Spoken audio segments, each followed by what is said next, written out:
Sir मेरा ये question है कि लाइफ में जब भी हमें कोई डिसीज़न लेना होता है जिसका रिज़ल्ट काफ़ी मतलब फॉर एग्जांपल अभी मैं सीए कर रही हूँ तो 5 साल बाद ऐसे लगते हैं सीए बनने में और 5 साल बाद आपका रिजल्ट आता है कि हाँ आप बन रहे हो कि नहीं।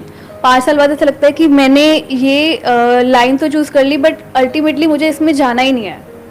या फॉर एग्जांपल अगर आप शादी का डिसीज़न ले रहे हो तो आप चूज़ कर लेते हो कि हाँ मुझे इसके साथ शादी करनी है बट कुछ सालों बाद ऐसा लगता है कि वो एक डायरेक्शन में ग्रो करा और मैं एक डायरेक्शन में, बट मुझे ये नहीं चाहिए था।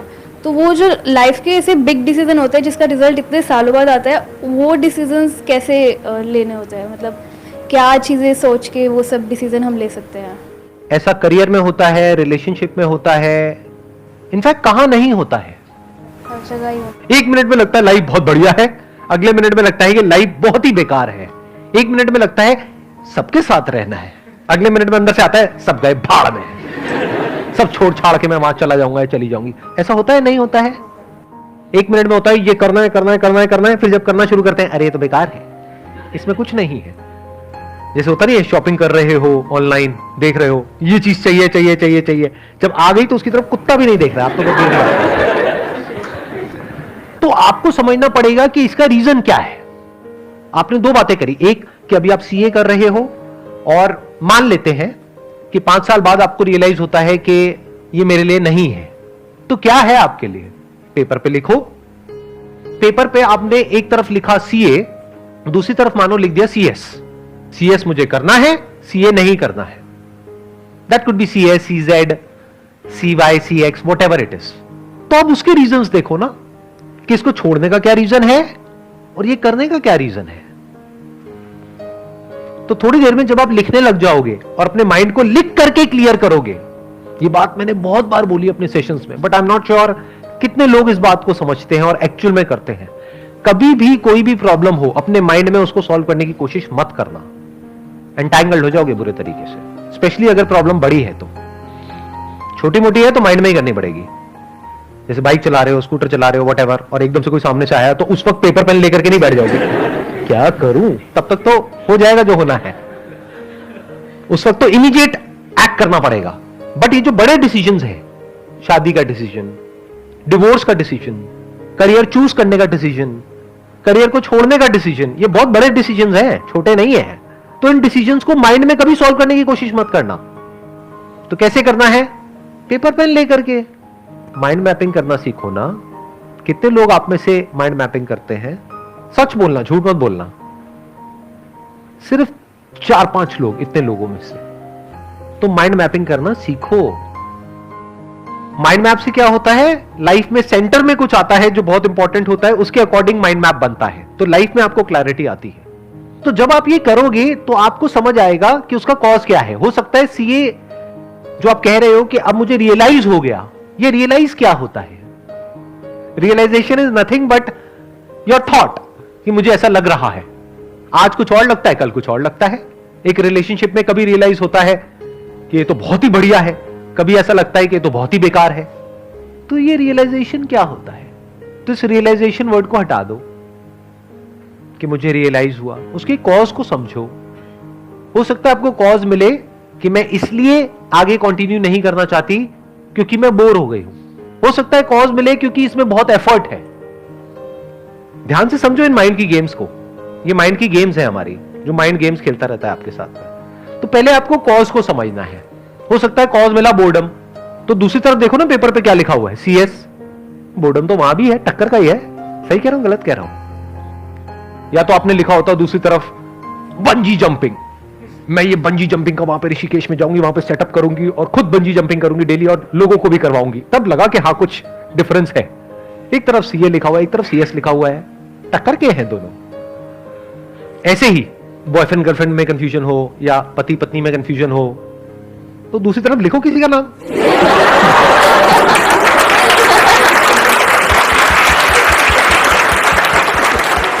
तो थोड़ी देर में आपको पता है क्या रियलाइजेशन आएगा। रियलाइजेशन, द रियल रियलाइजेशन, ये भी खच्चर वो भी खच्चर, क्या फर्क पड़ता है? और मैं भी खच्चर, तो क्या फर्क पड़ता है? इस मंत्र को पकड़ना सीखो, लाइफ में बहुत काम आएगा। जहां पे आपको कुछ लॉन्ग टर्म तक सस्टेन करना है। शॉर्ट टर्म में मंत्र काम नहीं आएगा, वैसे शॉर्ट टर्म में भी आ जाएगा काफी केसेस में, बट लॉन्ग टर्म में मंत्र बहुत काम आता है कि क्या फर्क पड़ता है।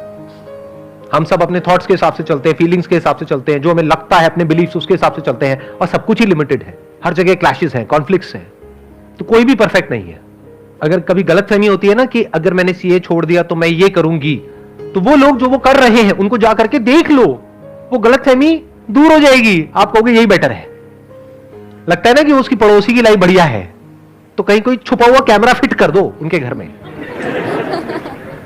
2 दिन में आपकी गलतफहमी दूर हो जाएगी। लिविंग रूम में करना, बेडरूम में नहीं। सबको सब कुछ नहीं मिलता है। प्रवचन शुरू कर दूं मैं? भाग्य पे बहुत कुछ निर्भर करता है। ये मैंने बोला मजाक में, लेकिन मजाक नहीं है। अब आप कहोगे सर आप तो बोलते हो कि हमारा भाग्य हमारे हाथ में होता है, ये भी सच है।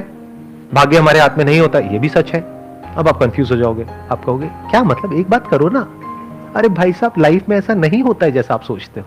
क्लियर कट आंसर नहीं होता है। एक स्टैंड पॉइंट से देखोगे तो आपका भाग्य आपके हाथ में नहीं है।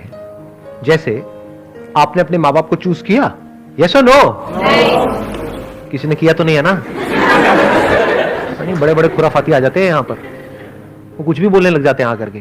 सर मैंने ना अपनी शक्तियां इस्तेमाल करी जब मैं पेट में भी नहीं था। मैंने पेट को खुद चुना, मुझे इस पेट में जाना है अपने पिछले जन्म में, और मैं वहीं आया जहां मैं आना चाहता था। बहुत कुछ होता है जो हमारे हाथ में नहीं होता है। जैसे पेरेंट्स हमने चूज नहीं किए हैं, वो हमारा भाग्य है। अब अपने पेरेंट्स के बारे में जैसे आप सोच रहे हो, उसकी वजह से आपको अच्छा लग रहा है या बुरा लग रहा है, ये भी भाग्य है। तो एक है पेन और प्लेजर, एक है सुख और दुख।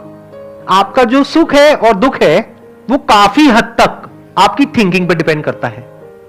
मैंने काफी हद तक इसलिए लगा दिया बीच में क्योंकि वहां पर भी एक्सेप्शंस हैं। अगर मैं ये कह दूंगा कि पूरी तरह से आप पे डिपेंड करता है तो ये बकवास है। आपका पति है, पत्नी है, वो बदतमीज है, उसको ये नहीं पता रिस्पेक्ट क्या होती है, तो आप सुखी कैसे रहोगे? तो पूरी तरह से आपके हाथ में कहां है? तो एक स्टैंड पॉइंट से देखा जाए तो भाग्य आपके हाथ में बिल्कुल भी नहीं है। आप यहां से बाहर जा रहे हो, कोई आया और आकर के एक्सीडेंट हो गया, आपकी कोई गलती नहीं है, इसको आप भाग्य बोल सकते हो जो आपके हाथ में नहीं है। जैसे कोई अमीर घर में पैदा हुआ बच्चा, कोई गरीब घर में पैदा हुआ, ये क्या है? भाग्य। Related to what? Pain and pleasure. जो अमीर घर में हुआ उसको हर तरह के प्लेजर्स मिलेंगे, और जो गरीब घर में पैदा हुआ उसके पास खाने के लिए भी कुछ नहीं है। वहां क्या है? पेन है। और प्लेजर कहां है? जो एक वेल ऑफ घर में पैदा हुआ है, वहां पे हर तरह का कंफर्ट है, सब कुछ है जो चाहिए। लेकिन उसके बाद भी वो जो बच्चा है जो गरीब घर में पैदा हुआ, उसकी थिंकिंग ऐसी है कि वो लाइफ में आगे बढ़ता चला जा रहा है, ग्रो करता चला जा रहा है, सीखता चला जा रहा है, और अपना रास्ता खुद बना रहा है और अपनी जिंदगी से खुश है। दूसरी तरफ से वो जो अमीर घर में पैदा हुआ, वो अपने बाप का सारा पैसा उड़ा रहा है, बाहर से हंसता है लेकिन अंदर से बहुत ज्यादा परेशान है। किसकी वजह से है? उसकी थिंकिंग की वजह से।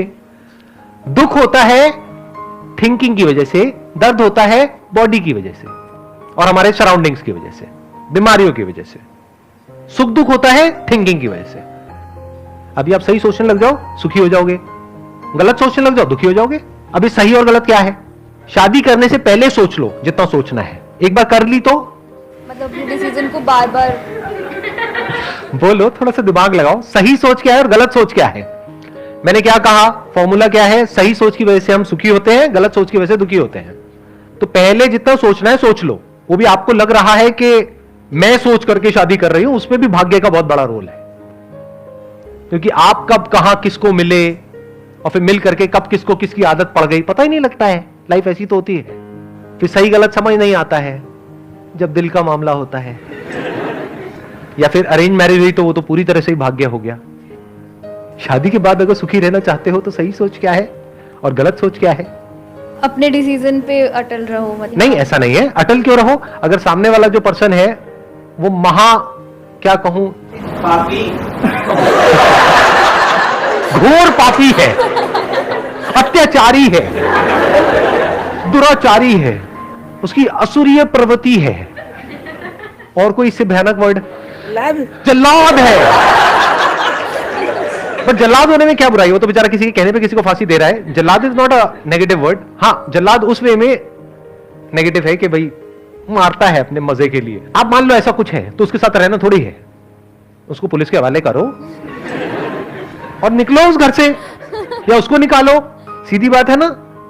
बट मान लेते हैं मैंगो पीपल टाइप का कोई बंदा है, मतलब जैसे लोग यहां पर बैठे हुए हैं, ऐसे पता नहीं लगता किसी को देख करके कि ये सब जो मैंने कहा उसमें से कौन है जो यहां पर बैठा हुआ है। मान लेते हैं कि एक नॉर्मल इंसान है। नॉर्मल क्या होता है? जिसमें कुछ पॉजिटिव है, नेगेटिव है, कभी खुश है, कभी दुखी है, ना एक्सट्रीम में अच्छा है ना एक्सट्रीम में बुरा है। एक्सट्रीम में अच्छे वाले लोग भी बड़े खतरनाक होते हैं, एक्सट्रीम में बुरे तो बात हो ही गई है, तो बीच में कहीं पे है।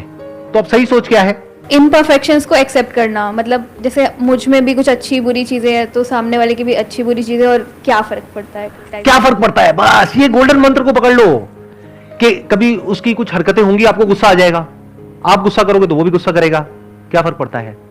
चीख चिल्लाहट हो जाएगी, क्या फर्क पड़ता है? थोड़ा एक आध बर्तन टूट जाएंगे, क्या फर्क पड़ता है? बर्तन और आ जाएंगे, अगले दिन फिर नॉर्मल हो जाओ। मैं आपको सही बातें बता रहा हूं, प्रैक्टिकल बातें, थियोरेटिकल बातें नहीं। जैसे कुछ लोग होते हैं ना, वो बैठ करके बोलते हैं नहीं नहीं बस अपने मन को ऐसा आप करो, वैसा करो, ये करो, वो करो। अरे ऐसा नहीं होता है रियल लाइफ में। रियल लाइफ में बता रहा हूं क्या होता है, लड़ाई झगड़ा, ये वो, थोड़ा बहुत कहा सुनी, और जब बोलने पे आते हैं तो पता नहीं क्या क्या बोल जाते हैं। आप हूं तो कर रहे हो, लेकिन शादी नहीं हुई आपकी अभी, तो आपको नहीं पता है क्या क्या बोल जाते हैं, किस किस हद तक बोल जाते हैं। सर अगर वो चीट कर रहा तब भी यही मंत्र रखना है। मैंने कब बोला? वो तो उनमें से किसी कैटेगरी में आ गया ना। अय्याश है, धोखेबाज है, बेवफा है। कुछ वर्ड छूट गए होंगे, अभी भी आप समझ लेना इशारों में कि अगर ऐसा कोई है तो छोड़ दो। बट अगर मैं कह रहा हूं ना बीच में कहीं पर है, नॉर्मल इंसान है, बेचारा है, आप बेचारी हो, ठीक है, क्या फर्क पड़ता है? तो ऐसे जब आप समझ लेते हो चीजों को और ऐसे सोचने लग जाते हो तो अब आप चिल हो जाते हो। चिल पता है ना क्या होता है? क्या होता है? एक ना तो एक्सट्रीम, मतलब किसी भी इमोशन को एक्सट्रीमली नहीं लेना। अब फालतू की एक्सपेक्टेशंस ही नहीं है ना माइंड में। फालतू की एक्सपेक्टेशंस ही तो जड़ है सारी की सारी प्रॉब्लम की, कि मेरा पति ऐसा क्यों नहीं है, मेरी पत्नी ऐसी क्यों नहीं है, रोज सुबह उठ करके मेरे माँ बाप के पैर क्यों नहीं छूती है। अरे वो सुबह उठती ही नहीं है टाइम से।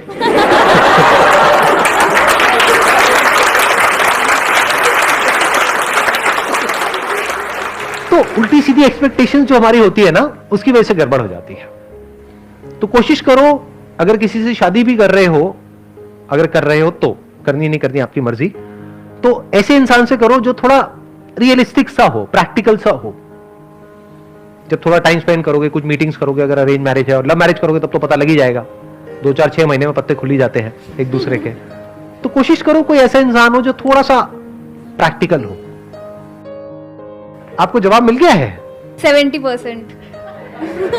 आप पक्का सीए के स्टूडेंट हो। मैंने इतनी मेहनत करी, उसके बाद भी आपने मुझे 70% दिए। क्या रह गई कमी? 30% कहां पर कमी रह गई? जैसे आपने बोला कि जब हमें कोई करियर वगैरह चूज करना है तो पॉइंट्स नोट कर लो और कंपेयर करो, तो कंपैरिजन भी तो हमारे इमोशंस से उठ के ही आएगा। इमोशंस को हटा दो। जब आप लिखते हो तो इमोशंस हट जाते हैं। ये भी आपको एक बहुत बड़ा सीक्रेट बता रहा हूं। इमोशन सारे यहां पर है, फीलिंग्स में आप ट्रिगर होते रहते हो, तरह तरह का केमिकल लोचा होता है, तरह तरह की सेंसेशंस होती हैं, उसके अकॉर्डिंग सब कुछ चल रहा होता है। जब लिखने पे आते हो तो प्रैक्टिकल हो जाते हो। जैसे एग्जाम से पहले इमोशंस अपनी चरम सीमा पर होते हैं, मतलब अंदर बहुत ज्यादा डर लग रहा होता है, एक्साइटमेंट हो रहा होता है, तरह तरह के इमोशंस अंदर चल रहे होते हैं, पता नहीं क्या होगा क्या नहीं होगा। जब एक बार वहां पर आप चले जाते हो और लिखना शुरू कर देते हो, उसके बाद इमोशंस कहां होते हैं? कभी ऑब्जर्व किया है इस चीज को? मतलब सिर्फ मैं कह रहा हूं तब यस बोल रहे हो या एक्चुअल में ऑब्जर्व किया है? एक्चुअली ऐसा होता है। समझ गए ना मैंने क्या बोला है? तो लिखो। The moment you right it down, emotions खत्म हो जाएंगे थोड़ी सी देर में, मतलब 2 4 5 मिनट तक रहेंगे। लेकिन अगर आप 1 1.5 घंटा, 2 घंटा, 4 घंटा कहीं पीसफुल सी जगह पर बैठे हुए हो, हल्का सा कोई म्यूजिक लगा लिया है, माइंड मैपिंग कर रहे हो, या पेपर पे कुछ लिख रहे हो, कुछ ड्रॉ कर रहे हो, और कलरफुल स्केच पेन्स रख लो, उससे कुछ बना रहे हो, तो थोड़ी देर में आप देखोगे आप एक फ्लो की स्टेट में चले जाओगे।